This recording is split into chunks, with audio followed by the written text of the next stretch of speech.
আমি তখন এই পাথরটা বের করি। ইমাম বুখারী রাহিমাহুল্লাহ বুখারীর কমপক্ষে 5 জায়গায় হাদিসটা আনছেন।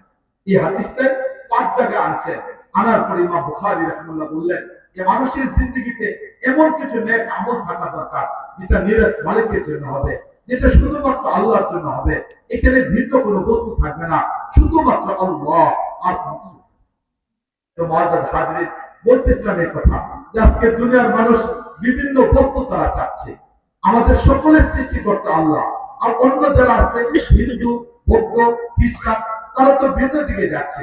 এমনকি আমরা মুসলমান যারা আছি, আমরা আমাদের মালিকের জন্য কাজ করি না, মালিকের জন্য কোনো নেক আমল করি না, মালিককে খুশি করার জন্য আমাদের জীবনে সবকিছুকে উজাড় করে দেয় না।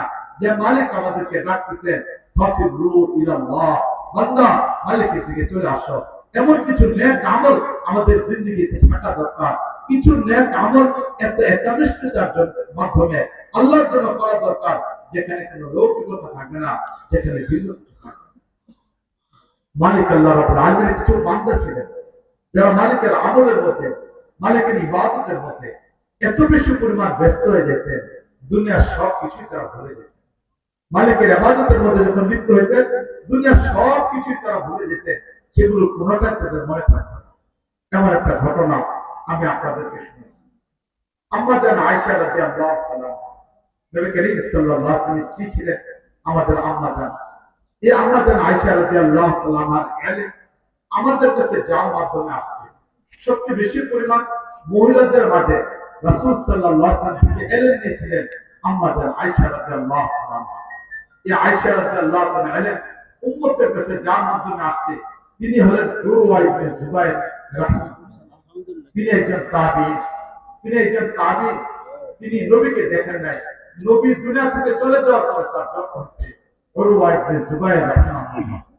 সম্পর্কের দিক থেকে আম্মা জান আয়েশা রাদিয়াল্লাহু তাআলা ভাগনা ছিলেন, হিসেবে খালা আর ভাগনা দুজনের গভীর একটা সম্পর্ক ছিল। প্রচুর পরিমাণে ইলম আম্মা জান আয়েশা রাদিয়াল্লাহু তাআলা থেকে উরওয়া রাহিমাহুল্লাহ অর্জন করেছেন। এই উরওয়া রাহিমাহুল্লাহ আল্লাহর সাথে কেমন সম্পর্ক ছিল, নেক আমলের সাথে নিজেকে কিভাবে জড়ায় দিতেন, মালিকের সাথে যখন ইবাদতের মধ্যে লিপ্ত হইতেন, দুনিয়ার সবকিছু ভুলে যেতেন। এই উরওয়া ইবনে জুবাইর রাহিমাহুল্লাহ 94 হিজরি সনে তিনি ইন্তেকাল করেছেন। তাহলে উরওয়া ইবনে জুবাইর 94 হিজরি সনে তিনি ইন্তেকাল করেছেন।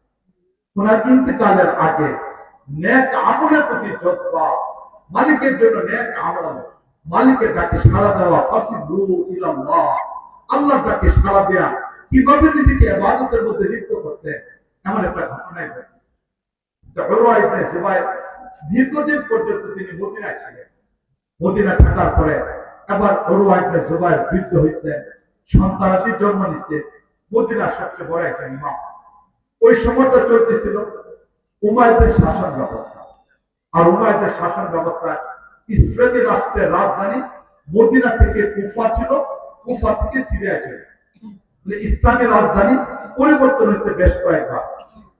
নবীর যুগে ইসলামী রাষ্ট্রের রাজধানী ছিল মদিনা মুনাওয়ারা, আবু বকর রাদিয়াল্লাহু তাআলার যুগেও রাজধানী ছিল মদিনা। নবীর যুগে 10 বছর, আবু বকর রাদিয়াল্লাহু তাআলার যুগে 2 বছর, হযরত ওমর রাদিয়াল্লাহু তাআলার যুগে 10 বছর, এরপর হযরত উসমান রাদিয়াল্লাহু তাআলার যুগে 12 বছর, আলী রাদিয়াল্লাহু তাআলার যুগে 2.5 বছর। এই সব মিলে মদিনা মুনাওয়ারা ছিল ইসলামী রাষ্ট্রের রাজধানী। হযরত আলী রাদিয়াল্লাহু তাআলা খলিফাতুল মুসলিমিন হওয়ার পরে লাস্টের 2 বছর রাজধানী পরিবর্তন করে তিনি নিয়ে চলে যান কুফা।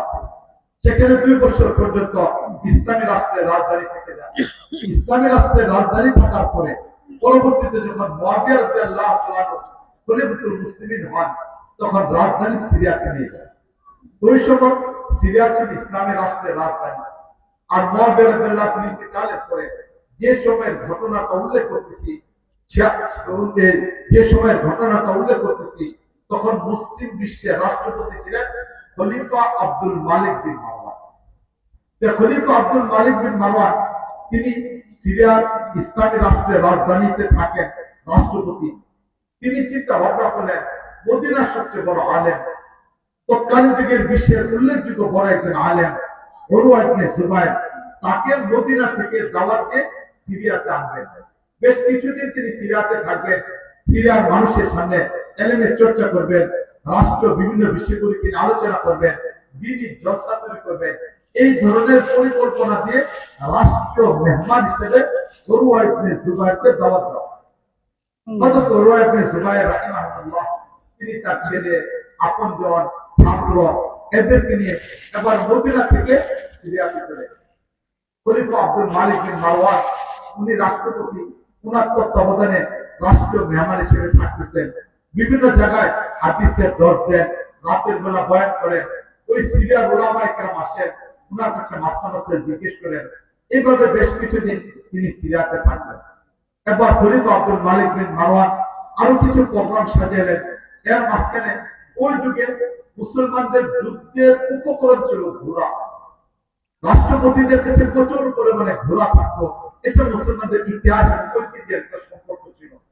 হিসেবে খলিফা আব্দুল মালিক বিন মারওয়ান তিনি উরওয়া ইবনে জুবাইর রাহিমাহুল্লাহকে বললেন যে আমরা আগামীকালকে একটা নির্ধারিত সময় ঘোড়ার আস্তাবলে যাব, মুসলমানদের অস্ত্র কি পরিমাণ এটাকে দেখবো, এর পাশাপাশি ঘোড়ার আস্তাবলে গিয়ে উন্নত জাতের ঘোড়াগুলিকে আমরা দেখাশোনা করব।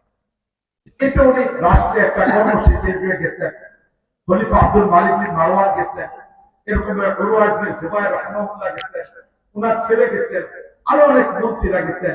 আবার সবাই ঘুরে ঘুরে সবকিছু দেখতেছে। ঘটনাচক্রে উন্নত মানের একটা ঘোড়ার পাশে গিয়ে যখন উরওয়া ইবনে জুবাইর তার ছেলে আরো অন্যরা গিয়ে দাঁড়ালেন, ঘোড়াটা অনেক উন্নত মানের। এই ঘোড়াটা যখন দেখতেছিলেন, হঠাৎ করে ঘোড়াটা নিয়ন্ত্রণহীন হয়। ঘোড়াটা যখন নিয়ন্ত্রণ হয়ে গেল, ক্ষমতাস্তে ঘোড়াটা ছটফট করা আরম্ভ করলো। এই ছটফট করা অবস্থার ভিতরে ঘোড়াটা যখন এলো পাথরি লাথি মারা আরম্ভ করলো, একটা লাথি এসে উরওয়া ইবনে জুবাইরের গায়ের মধ্যে লেগে তিনি মাটিতে পড়ে গেলেন। ওনার পাশে ছেলে ছিল, ছেলেটার বয়স ছিল 18 থেকে 20 বছর। এই ছেলেটাও যখন বাবাকে রক্ষা করার জন্য গেল, তখন এই ঘোড়ার লাথি দিয়ে ছেলেটাও পড়ে গেল। কিন্তু ছেলের পড়ে যাওয়াটা এত ভয়ঙ্কর ভাবে হলো, তাৎক্ষণিক ভাবে মাথা ফেটে গেল, ছেলেটা এখানে মারা গেল। ঘোড়ার লাথিকে ছেলেটা ওই জায়গায় মারা গেল। উরওয়া ইবনে জুবাইর রাহিমাহুল্লাহ ওনার একটা চোখ উঠে গেল এবং মাটিতে পড়ে যাওয়ার কারণে ওনার পায়ের হাড়গুলো ভেঙে টুকরা টুকরা হয়। এই অবস্থার মধ্যে বাদশাহ চিন্তার মধ্যে পড়ে গেলেন। উপস্থিত যারা ছিলেন সবাই চিন্তার মধ্যে পড়ে গেলেন, এটা কি হলো? রাষ্ট্রীয় একজন মেহমান, ওই যুগের এত বড় একজন আলেম, হঠাৎ করে এমন একটা দুর্ঘটনা ঘটলো। সবাই খুব চিন্তার মধ্যে পড়ে গেল। রাষ্ট্রীয় ভাবে মেহমানদারি করা আরম্ভ করলো, চিকিৎসা করা আরম্ভ করলো। উরওয়া ইবনে জুবাইর রাহিমাহুল্লাহকে নিয়ে যাওয়া হলো। ভালো ভালো ডাক্তার আসলেন, চিকিৎসা করা আরম্ভ করলেন। ছেলে মারা গেছে, তার কাফনের ব্যবস্থা হলো, দাফনের ব্যবস্থা হলো, রাষ্ট্রীয়ভাবে সুখ ঘোষণা করলো। বাদশাহ খুব অনুতপ্ত, সবাই ভিন্ন রকম একটা পরিবেশের মধ্যে চলে। এই অবস্থায় উরওয়া ইবনে জুবাইর বৃদ্ধ একজন মানুষ হঠাৎ করে চিকিৎসা চলমান অবস্থায় পায়ের মধ্যে পচন ধরে গেছে। এবার ডাক্তারের সিদ্ধান্ত হলো যে কোনো প্রক্রিয়াতে হোক, পায়ে পচন ধরে গেছে, এটাকে কেটে ফেলতে হবে। যদি এটা কাটা না যায় তাহলে এই পচন পুরো শরীরের মধ্যে চলে আসবে, ওনাকে বাঁচানো যাবে। তৎকালীন যুগে অপারেশনের জন্য বর্তমান সময়ের মতো কোনো ইনজেকশন ছিল না, কোনো ঔষধও ছিল না যে জায়গাটাকে অপারেশন করার সময় ইনজেকশন দিয়ে বেহুশ করা হবে অথবা ওষুধ খাওয়ানোর পরে তাকে ভিন্নভাবে অপারেশন করা যাবে, তেমন কোনো ব্যবস্থা ছিল না।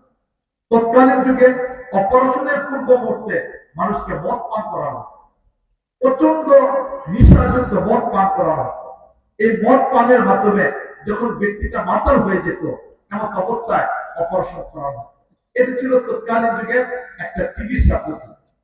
আবার উরওয়া ইবনে জুবাইর ওনার সামনে বাদশা আসলেন, ডাক্তার আসলেন, মদের পেয়ালা আনা হলো, ডাক্তারও সব অপারেশনের প্রস্তুতি।